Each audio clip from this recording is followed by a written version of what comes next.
Good morning. I will deliver the Secretary General's remarks for International Women's Day. As we commemorate International Women's Day, we must look back on a year of shocking crimes of violence against women and girls and ask ourselves how to usher in a better future. One young woman was gang raped to death. Another committed suicide out of a sense of shame that should have attached to the perpetrators. Young teens shot at close range for daring to seek an education. These atrocities, which rightly sparks global outrage, were part of a much larger problem that pervades virtually every society and every realm of life. Look around at the women you are with. Think of those you cherish in your families and your communities, and understand that there's a statistical likelihood that many of them have suffered violence in their lifetime.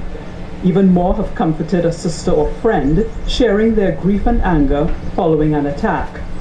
This year, on International Women's Day, we convert our outrage into action. We declare that we will prosecute crimes against women and never allow women to be subjected to punishments for the abuses they have suffered. We renew our pledge to combat this global health menace wherever it may lurk, in homes and businesses, in war zones and placid countries, and in the minds of people who allow violence to continue. We also make a special promise to women in conflict situations, where sexual violence too often becomes a tool of war aimed at humiliating the enemy and destroying their dignity. To those women, we say the United Nations stands with you.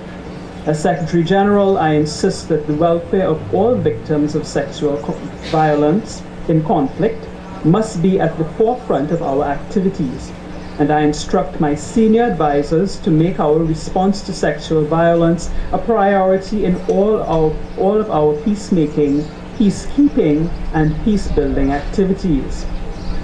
The United Nations system is advancing our Unite to End Violence Against Women campaign, which is based on the simple but powerful premise that all women and girls have a fundamental human right to live life free of violence.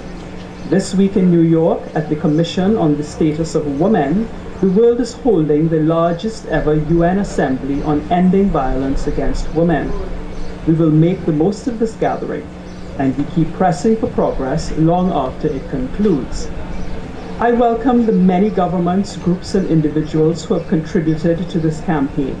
I urge everyone to join our effort.